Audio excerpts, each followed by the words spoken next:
We're outside the Oklahoma State Penitentiary here in Oklahoma, where within the next hour the state of Oklahoma is scheduled to execute Scott Eizember. And this is a vigil that's come together out here. There's another vigil that's happening outside the governor's mansion, asking the governor to halt this execution.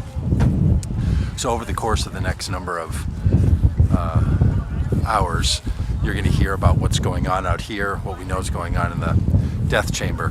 One of the people that's part of this work is named Jeff Hood, and he's a pastor. He's in with Scott now. He will be in the death chamber with him, bearing witness, giving pastoral connection and care. And he's going to come out when that's done and talk to us about what the experience was. The reason we're here, the reason we're outside this penitentiary, the reason we're raising awareness, the reason we would like you to share this on your own social media or send it to friends via text, is we're trying to raise awareness around these executions. In the state of Oklahoma, there are 24 executions scheduled in the next 2 years. One a month is the pace. Not every state in the United States executes people. The federal government still has an execution possibility as its options. We'd like to see those abolished. There's a lot of things we'll be talking about it. You'll be hearing from people about executions.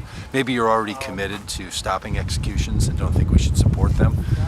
But you know a lot of people who aren't sure how to talk about that. So we're hopeful that you will share this and be able to connect with these folks.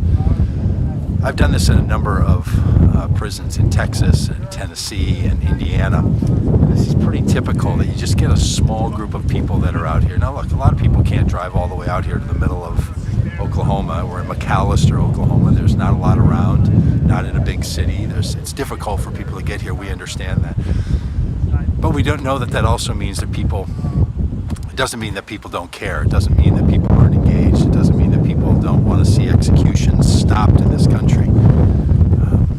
There's a lot of reasons why people say they support the death penalty. I'm a pastor, and I hear a lot of religious people say things like an eye for an eye and a tooth for a tooth. It's one of the teachings of the Jewish scripture. But no one I know who supports the death penalty by using that argument really does want us to remove the eye of someone who took out someone else's eye, or to hire an orthodontist to rip out a tooth of someone who was in a bar fight and knocked out someone's tooth, or someone who committed some other violent act. No one thinks that what the government should do is to do that violent act to the person. So apparently it's some kind of a metaphor that people want to use, but they don't actually want the government doing the cruelty of the violent act. And it makes you ask yourself, why at the most extreme level of violence, killing another person, taking another person's life, do they want then to repeat that action based on this argument? So that's part of my mindset when I'm out here. Other people have a lot of other arguments for why they oppose the death penalty, and there's a lot of people who have reasons why they support it. And what we want to do is help you and help others to engage on those issues. So if you support the death penalty, please share this. Please listen, do your part. If you oppose the death penalty, as so many of us do, also do your part.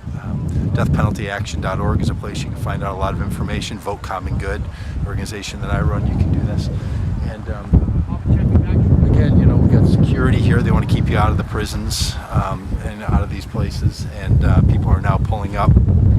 This is Vice News that's pulling up. You can see the News 9 from here in Oklahoma is here. It's a documentary film crew. There's more media people here than there are activists like us that are trying to do this work. So I'm going to take you over and show you to Abe. Abe is the organizer of Death Penalty Action, and he's running the live stream out of the back of the truck. So this is just sort of to show you how this works. There's a laptop that I'm on. I mean, it's very meta here. So people around the country are on that. Maybe some of you watching this now are on this. Abe, what do you want to share with folks as we start the day? It's just after 9 a.m. here in Oklahoma. Well, it's a cold one. This is as cold as it's been for one of these things, and windy. So we don't have our big banners out today because they act like sails. But we're here to be present to give people the opportunity to stand in opposition and to bring the rest of the world. And that's what's happening with that Zoom, is there's people from all over the world that are together on our live virtual vigil, which we do for each one of these executions. One of the silver linings, if you will, that comes out of COVID, because we started doing this because we couldn't gather in person at prisons. And in any case, now we do that all the time because we've had such feedback from people, all kinds of people, elderly people, nuns, people that want to be with us, people from Europe and other parts that can't travel to be in a place like McAlester, which is 2 hours away from the nearest big city, a little bit less to Tulsa, but 2 hours from Oklahoma City. And so we'll stand vigil here. Father Brooks is here from the Tulsa Diocese, and he leads a virtual vigil, a prayer vigil. Each time he's been to many at the Oklahoma executions, and we'll be here. And about 10 o'clock when it's execution time, we'll be tolling our bell and being present. And then afterwards, and this is a little bit different today, Reverend Dr. Jeff Hood is going to be here. He's inside as the minister of record for Scott Eizember, and he is going to come out and share with us that experience and what he saw. And we'll also be hearing from Scott's lawyers. Yeah. Well, thanks, Abe. We'll continue to touch base with you in a minute. Here's the documentary film crew. We're going to go over and chat with those people at the vigil. It's a little surreal, frankly, when you're walking here. You know that inside that building there's a scheduled homicide, and the reason we call it that is because the death certificate that will be signed after Scott Eizember's execution will say the cause of death, homicide. That's what it is when a person or an individual causes the death of another. It's called a homicide. In this case, they're considered to be a justifiable homicide. We would consider it to be a morally unjustifiable homicide. But that's what's going on. So inside that building, they're going to put someone to death. It is sobering and just so ordinary and simple out here, and frankly rather small. You can see 4, 6, 8, 10, 12, 15 of us or so right now, and the people over at the governor's mansion while they're prepared to execute someone in that building. And the United States is one of a few countries that still performs executions, by the way. So let's see what we got. Hey folks, we're doing some live streaming of what we're experiencing here, and know that you're going to run the prayer vigil, Father. Finished, part of it praying for the Cantrells, Ray J and Patsy Cantrell, and for their family. Yeah, the victim's family. Friends, yes. Yeah.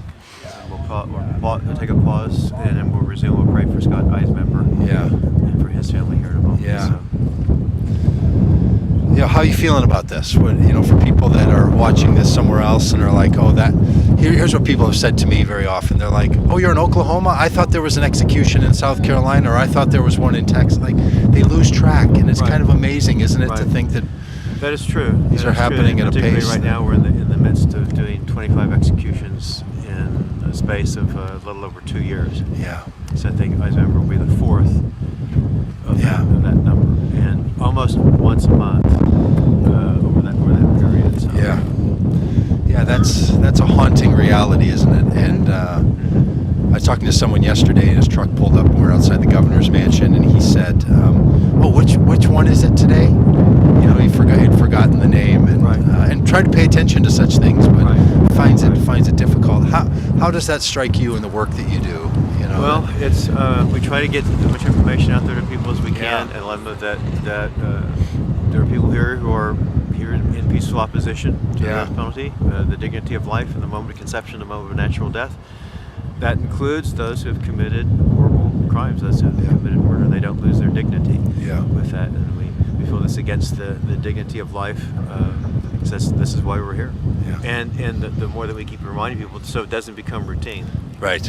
That's the thing I was thinking. It becomes routine and then becomes normal, and it should not be normal. No, I was just reflecting before I talked to you that they're going to commit a homicide inside that building, what they would consider to be a justifiable homicide, and to not let that just pass. Right.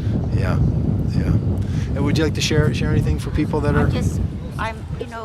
in days past when you had to kill people because of the violence they had committed to keep them from continuing their violence, you can kind of comprehend that, but it's not necessary now. Lock them up forever. They're not going to harm anybody else. We can do that. They can go on. Killing them is not going to bring anybody else back, Yeah. Forgive. It's all that forgiveness, and it's hard to get to that place, that forgiveness, but we've got to do it. We've got to work as people. We've got to work as a nation. We've got to, personally and reach out to others. Are you a regular for coming out here I've to only these? been a couple of times. Yeah. I'm a friend of Father Brian's, and he invited me to come, and so I try to come when I can. Yeah. Yes. Yes. It's such an unnecessary homicide, violence, murder that we do. Yeah, it's violence upon violence, isn't it? Yeah. Well, thanks so much. Thanks for being here. It was an honor to be with you today. Yeah. Okay, so small collection of people. All right, we're going to take a break for now, and we'll come back on here in a couple of minutes as more things develop from here outside the Oklahoma State Penitentiary in McAlester, Oklahoma, where they're going to perform an execution within the next hour.